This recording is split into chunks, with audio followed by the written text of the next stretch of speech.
cute little sweetheart wherever she is. We can't think about it. They're taking away her future. How dare they? So they can get a lower tax rate. Have they lost their mind? Or do they think we've lost ours? Thank you. Thank you.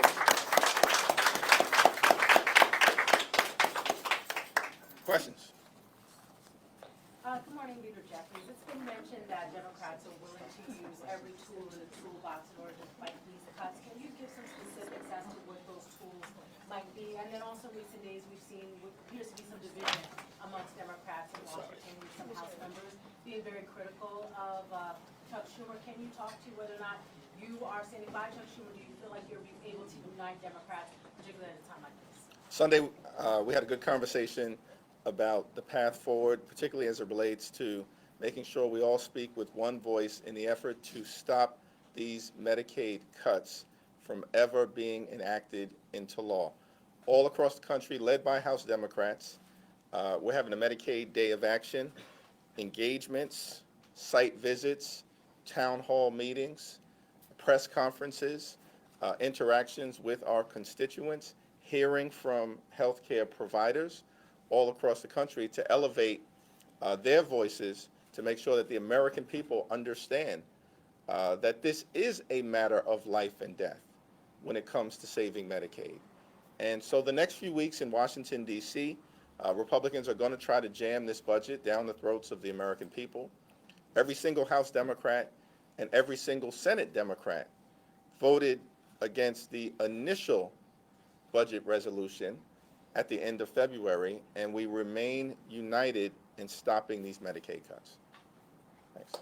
Leader Jeffries, you and Leader Schumer issued a joint statement about Medicaid and the threat today. Why isn't he here now, and when do you think they'll appear together on this cause? Yeah, I assume that he's participating in other engagements throughout the state, but Senate Democrats have been very clear. They're partnering with House Democrats to stop these cuts from ever taking effect. Understand, these are the largest Medicaid cuts in American history, and Medicaid is a vital health care program for over 90 million Americans, millions here in the city and across the state.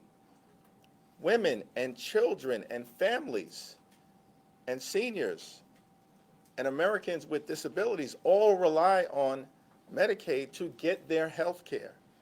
It's inhumane what the Republicans are trying to do. And we're going to expose their scheme all across the country. It's a scheme to jam these massive tax cuts down the throats of the American people for their billionaire donors and wealthy corporations who don't need it. And then they want to force working class Americans to pay the bill by robbing working class Americans of their health care. We will not let it happen. That's right. Marshall. Leader Jeffries, I note that you and Chuck Schumer issued a joint statement a while ago supporting this Medicaid Day of Action, so there's unity on this. But Mr. Schumer actually was on CBS this morning, and he was talking about his controversial decision to let the continuing resolution go forward. And what he said today was sort of interesting in that he said that he was told by a Republican senator that if they didn't do this bill, that there would be a shutdown of government between 6 and 9 months, and that the damage that the Republicans could do in terms of furloughing people and stopping this economy could be devastating. So I wonder if now, after the dust is cleared and the smoke is cleared, if you can somehow see his logic in the decision that I know you didn't like, about his decision to try to let the government go forward.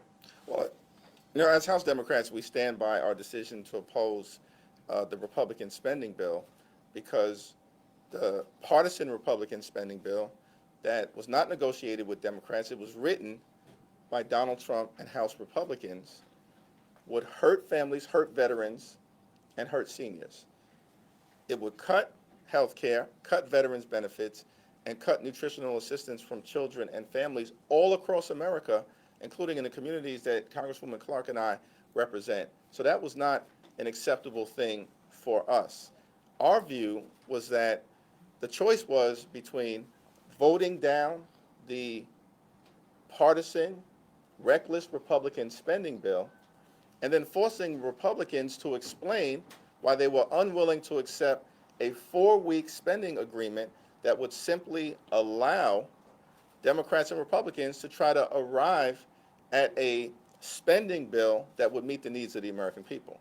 It was the Republicans' choice, in our view, to potentially shut down the government, and they would have to explain that to the American people. But if I could just follow up, if you could just tell us how you feel about Chuck Schumer's decision to do what he did, and the fact that he continues to take incoming bullets day after day after day and it hasn't stopped. Is that right? Is it wrong? And do you support his leadership of the Senate? Yes. Yes, what? Yes, I do. Thanks. Thank you, Mr. Leader, for doing this.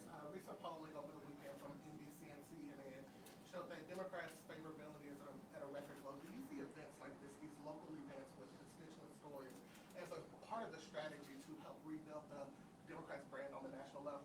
Yeah, this is not about the Democratic brand.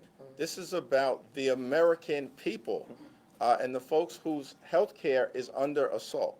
I think that the politics of this will take care of itself, right? And it'll take care of itself as early as next year in the midterm elections. But right now, it's about stopping these extreme things from happening that are wildly inconsistent with what Donald Trump and Republicans were talking to the American people about last year. All last year, Donald Trump and Republicans were talking about they were going to drive down the high cost of living in the United States of America and rebuild the economy. Their words. And then they were running away from Project 2025 as if it didn't exist.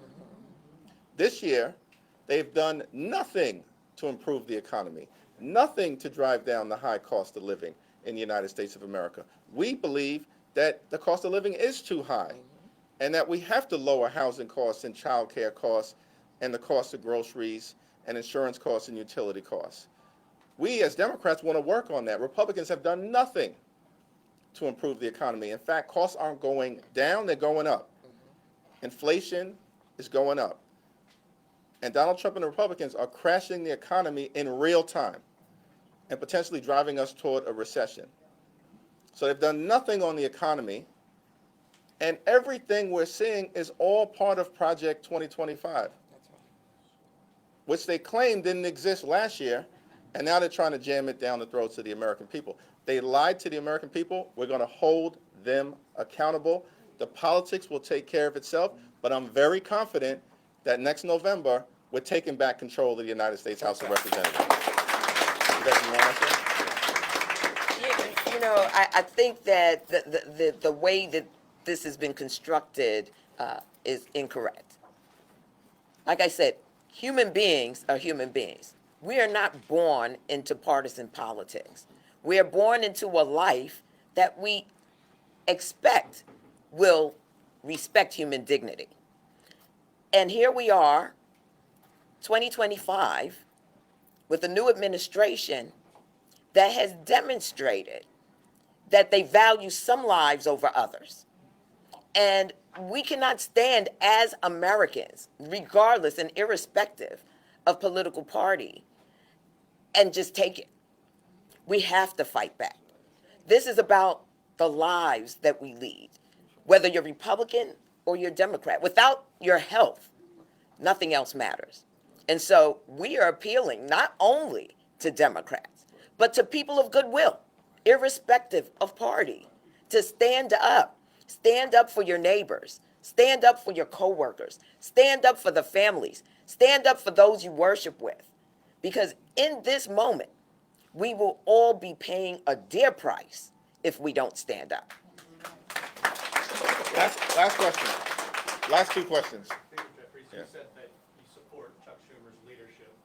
There are some in your caucus who disagree and have been sharply critical of him.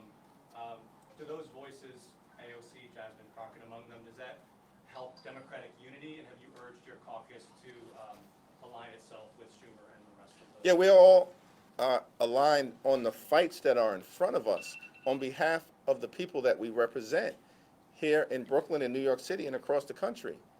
And that's saving Medicaid, saving Social Security, saving Medicare, all of which Elon Musk and Donald Trump and the Republicans, they want to take a chainsaw to Medicaid. They want to take a chainsaw to Social Security.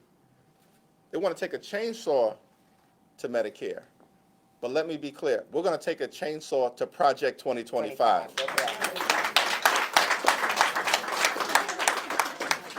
Peter Jeffries, this is just kind of a clarifying question, but I do just want to underline that, does this mean that you do have confidence in Schumer? Yes. Thank you very much.